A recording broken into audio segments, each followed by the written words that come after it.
You're watching the RC TV Network. Let's go. And punch in squaredaway.life. That's a military term, squared away. So if anybody knows that, they know somebody's a veteran around here. But they have really, really great stuff. They are run by veterans, and I'm quite sure that they are in the know for what, and then being in Florida or wherever you are, there's disaster preparedness, hurricanes, tornadoes. It doesn't hurt to have something already stacked and ready to go. So once again, My Patriot Supply, and you can reach them through squaredaway.life. All right. Good shout on that website about that, because one of our sponsors here, they go to squaredaway.life, powered by My Patriot Supply. Better get your life together. You better get your life together and get you some of those MREs and stack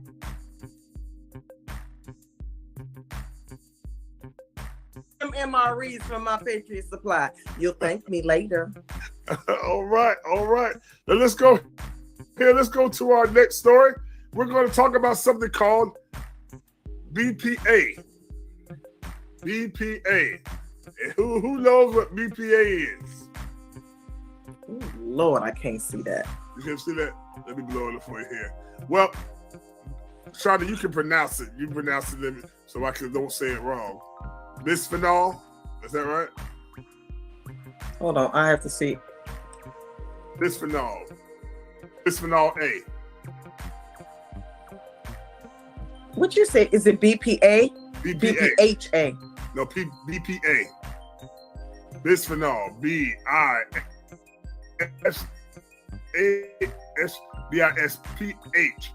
Bisphenol. Bisphenol. Yes. Now this really concerns me because I've heard about this several years ago, and now it's coming full circle. A lot of times when people talked about it, they were like, "Oh, they're conspiracy theorists and all like that," but it actually is a thing. Let's read what this is. Bisphenol A is an extraordinarily well-studied building block chemical used to primarily manufacture durable epoxy resins and strong, clear polycarbonate plastic. That's a mouthful. In recent years, a great deal of attention has focused on BPA as it is used to make materials that come in contact with food, which are approved by the U.S. Food and Drug Administration. Okay. Let's watch this quick video here, and then we'll get into this story. If you're a curious consumer who pays close attention to how foods and beverages are packaged or stored, you've probably heard about BPA. Did you know that BPA is primarily used to make polycarbonate plastic? A sturdy plastic sometimes used in clear, hard food storage containers, and it is also used to make epoxy resins. Epoxy resins have been widely used for more than 30 years to line food and beverage cans, protect food quality and nutrition, and extend shelf life. You should also know that the United States Food and Drug Administration says that BPA is safe at the very low levels that occur in some foods. So just how much BPA does a typical person take in through a normal diet? Meet John. His daily BPA intake is approximately 2.4 micrograms. Imagine that this very small mint represents BPA. If we break the mint into 87,500 pieces, only one of those pieces would equal John's daily intake of BPA. And each of those pieces would be smaller than the naked eye could see.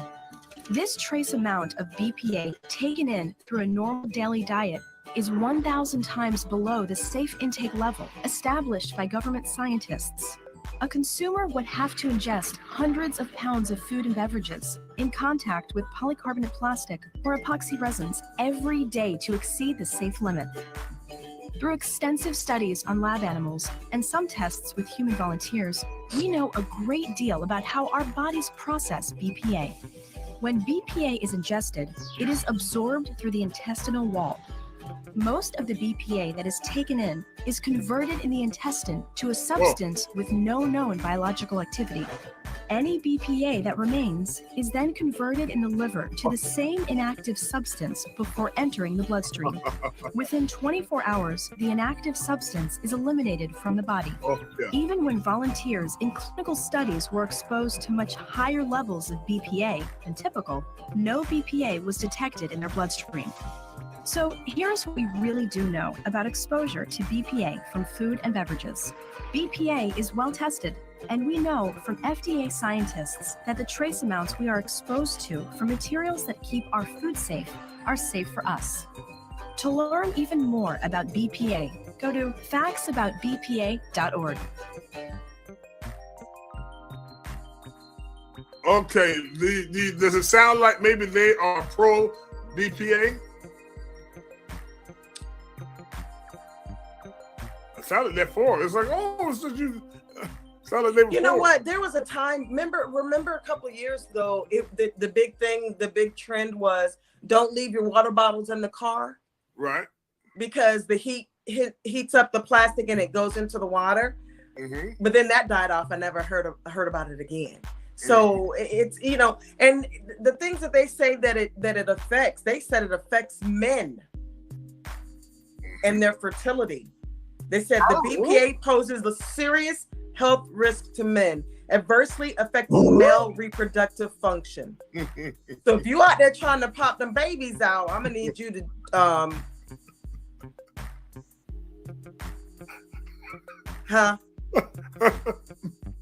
No habla because your little swimmer's gonna be mad. They're gonna be like, no habla English. But Kim, they we'll something all about infertility. We don't need. I got all the fertility that I need. Yeah, you don't need. You need to get some BPAs with you. Jesus. Listen, but, I mean, if it ain't one thing, it's another. Well, let's look at this article here from Forbes magazine. As we move the subject along off of me and fertility. But listen, I can bring it right back. I know you can. Well, this is what it says in Forbes magazine. This is from May 19th, 2023. Top line: the Centers for Environmental Health may have sent legal notices to 8 activewear brands after finding high levels of BPA in their clothing, a chemical that exists that could potentially increase blood pressure. Okay, blood pressure. Ready for that? Blood pressure. Blood pressure. And, ready for it? The risk of cardiovascular disease and cause infertility. There you go, ladies and gentlemen. That's it. And you're welcome. Key facts. The Centers for Environmental Health announced Wednesday it initiated legal action against 8 activewear brands after the organization found that the brands had more than 40 times the legal limit of BPA in their clothes. Hello. Woo. According to the announcement, the California-based group found high levels of BPA. Ready for it? In Nike. No. Patagonia. Athleta. Champion. Kohl's leggings.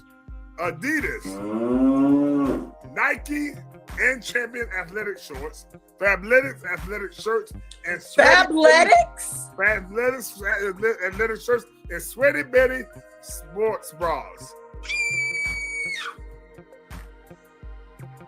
You're welcome. BPA stands for bisphenol A, and it's an industrial chemical used to make plastics and resins. It can regularly be found in water bottles. There you go. Eyewear. Shatterproof windows, the resin that coats some metal food cans, bottle caps, and water supply pipes. Under California's Proposition 65 law, the maximum allowable dose of BPA through skin exposure per day is 3 micrograms. The Center for Environmental Health told CNN its investigation have only found BPA in polyester-based clothing made with spandex. Well, that's 90% of the gym. Okay, more than 90. Spokesperson for Athleta said in a statement, as a certified B Corp, Athleta is deeply committed to ensuring all of our products are made to applicable safety standards. We believe the Center for Environmental Health claims have no merit, and we stand by our products and services. Forbes has also reached out to these companies for comment. Here it is. According to the National Institute of Environmental Health Sciences, there's concern surrounding BPA because human exposure is widespread. The main source of exposure is through diet because it's found in things like plastic food containers, Tupperware, metal cans, sodas, baby bottles. Oh no, plastic bottles. And it can leach into food from the resin used in these items. Right. All right. A study said that the Centers for Disease Control and Prevention found detectable levels of BPA in 93% of the over 2,500 study participants' urine from the age of 6 and up. Whoa! Published in the Annals of the National Institute of Hygiene found BPA can negatively affect both female and male infertility, puberty, and several metabolic syndrome disorders like polycystic ovary syndrome. Yes. How to prevent exposure. Now I'm going to let you loose on this. According to the Mayo Clinic, there are several ways consumers can prevent BPA exposure. One way is using BPA-free products. Well, okay.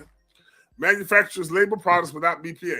If a product doesn't have a BPA-free label, some plastics with the recycle code 3 or 7 contain BPA.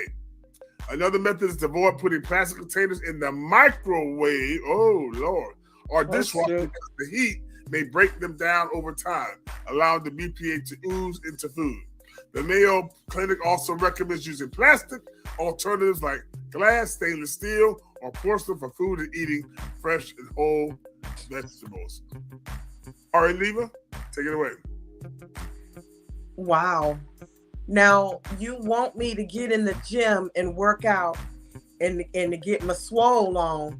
You know, I'm in there sweating and getting heated up, and I got on Fabletics or Nike, and it's seeping into my skin. You can't, and then you go to reach for your water bottle, and it got it in there too. And then you go home to the house, and you go to warm something up because your stomach eating at your back. And so you go ahead and throw something in the microwave in the plastic container, and now it's in that. I'm convinced that doesn't matter what we do, we got away from glass. I don't even remember the reason why plastic is easier and to carry this, that, and the other. We should have never left glass. And milk bottles was in glass. Remember back in the day? But now everything's plastic and even the carton is coated with that plastic coating. Yes. You can't win for losing. So I there's issues with fertility, and there's heart disease, and there's diabetes. There is weight issues. People are saying that it contributes to weight gain. This BPA is contributory to weight gain. So it's in every aspect of our life, and they're going to sit up and tell us that it's only 93%. I'm probably thinking it's in upwards of 98, 99%. Yeah. Because it's everything we touch. And I don't know, aside from going to an alternative, which would have to be glass or metal, they'll come up with something with that. Somehow it's going to be affected that way. I don't know what else to do. I try my best. If there's a water bottle in my car, I throw it out because that was the big thing everybody was saying, it can leach into the water and then you're drinking it. But if it's in our water pipes coming in our house, we're showering in it, we're drinking water, Well, what would be the water pipes? That's what it just said, right? Yeah. The water pipes? Mm-hmm. Oh, that's right, because we have CVC most of them. CVC yes. pipes. Yeah. We don't have metal. They do have these glass water bottles. They're called borosilicate glass. It's a type of glass. And I'm hoping that we can start to see more and more of that. But if we keep pushing this agenda with these plastic water bottles, everything's plastic, and forms of plastic, and and a derivative of plastic, it's still going to come out with the same outcome. It also, BPA also mimics the estrogen in women, and it creates breast cancer, ovarian cancer, and there was one more, but it mimics the hormone that feeds into cancer. Right. And it also does it with the boys too, the estrogen. Yes. Which may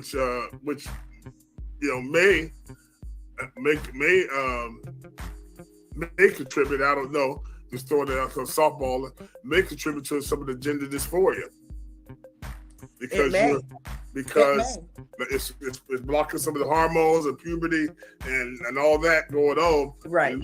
And we do know that I don't know personally, but I do know that the infertility rates are very low right now in the Western world. I'm not mad at that though. Yeah, especially you. We need to go on and cap you off. Make you an appointment. But the fertility rate has dropped. Yes. It's the lowest it's ever been in American history. I'm not mad at that. I'm not, because we need to settle down. We need to have several seats on this estrogen. Estrogen on this producing these babies. Yeah, we need to slow down. Yeah. But if you're not produced in Japan, they are not producing birthing children at a rate faster than them. They're going to be within a few generations. They may die out. They're real low over there. Wow. But then there's some people that they've done their part and try to replenish the earth as much as they could. But I digress. Anyway, but we got to be. What are we talking about?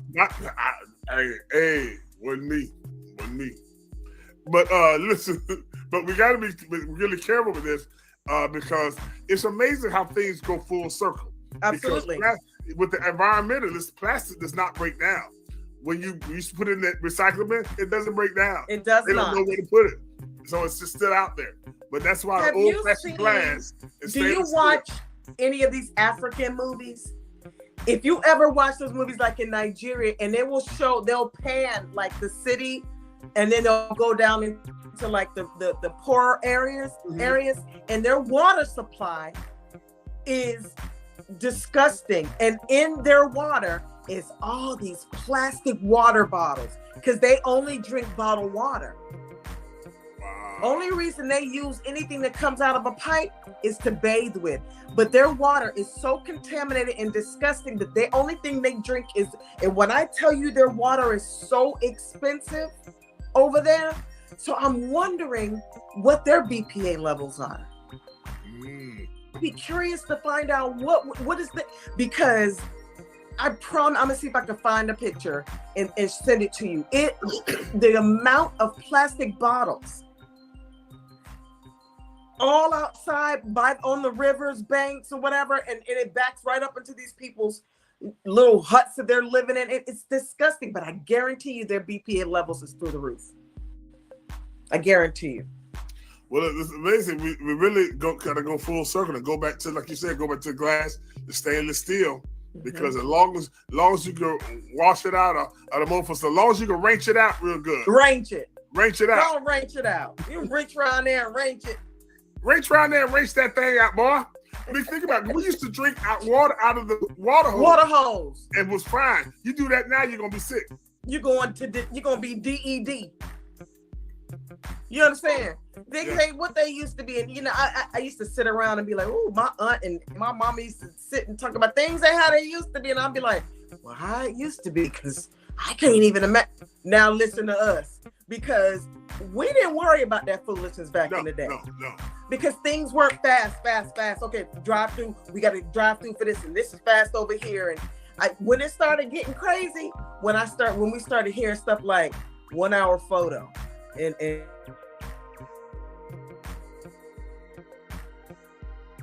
through. So it went from sugar to real quick. Right. Real quick.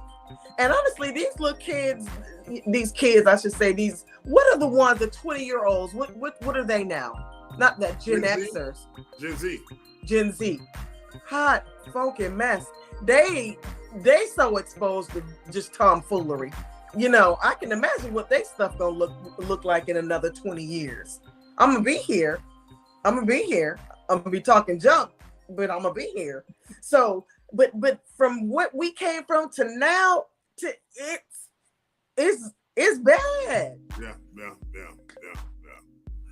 Well, we definitely got to take a look at that. We're gonna come back and hit this subject again. And also, I want to let everybody know that you hit a lot of medical and physical issues and stories on your podcast. Why don't you tell us about that? I cover, my podcast is called Don't Talk, Just Listen, and it is on Spotify, and which used to be Anchor. Hoping to get out there even more. But I cover anything from life and love to mental health, medical issues, good old tea. A girl gotta sit up and talk about some tea. Some current events, whatever's going on out there. I try to mix it up a little bit so it's not boring, but I try to gear the majority of my topics in the realm of being medical. So there's things that I cover, a lot of it is stuff that affects African Americans, because so I try to cover that in case there's any questions or concerns, and I try to get at anything that's affecting the general public. I try to touch on that. So it varies. And one day it may be something I'm talking about, a pair of shoes that I got that were snatched, to over here, and I'm talking about kidney disease and heart disease and what affects women and men and African Americans and things of that sort. So it's a plethora of topics, and it changes, and it's hot and cold sometimes, but I try to get in and get as much informative information out there as I possibly can. So that's my podcast, Don't Talk, Just Listen, and I can be found on Spotify. All right. Diva, congratulations on your podcast. Thank you. So glad you're moving up in the podcast space. So when you get rich and famous, don't forget us little folks down here. Listen, how can we get a hold of people to donate to your podcast or donate to what you're doing? You can reach me, the RN Diva, at the rndiva@gmail.com. I do not, let's put this disclaimer out there. I do not give medical advice. I am not a doctor. Praise the Lord and thank you. Thank you very much.